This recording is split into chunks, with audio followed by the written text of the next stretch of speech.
Rebecca Berg is a national political reporter for RealClearPolitics.com. It just got harder, didn't it? It got a lot harder for Trump last night, Shep, and it's especially significant because Trump's campaign right now and for weeks has been focused on winning this contest in regulation time. They want to win before the convention, Shep, because they realize when they get to the convention floor in Cleveland, those delegates are not necessarily going to be Trump supporters. They don't have the organization of someone like Ted Cruz to be going around to all these states picking up delegates who on the second ballot will necessarily support them.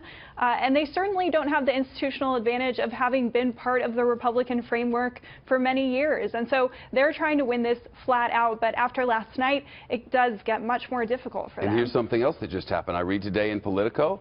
In Politico, I read that Donald Trump's big campaign apparatus that was in the big general election states to come, the ones that would go in and try to swoop up delegates for him, sounds like they're disappearing if you believe Politico.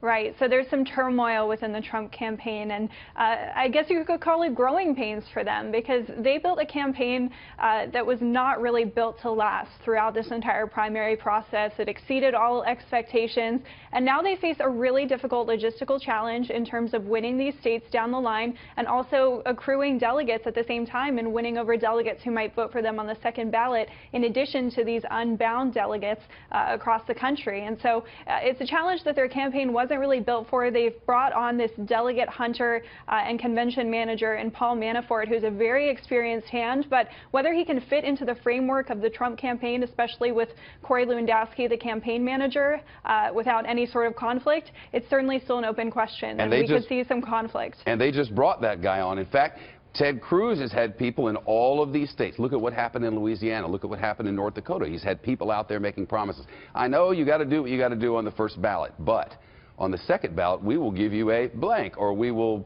offer you a blank, or we will give you this prize if you will, on the second ballot, if we get to a second ballot, vote for Ted Cruz instead. Donald Trump does not have those people. In fact, those people have been out hard at work, and it sounds like Ted Cruz has been able to bring those people together. But if you still don't get to that on the second ballot, if it's not Ted Cruz on the second ballot, then they can vote for, I don't know, can they vote for Paul Ryan if somebody's out there suggesting that?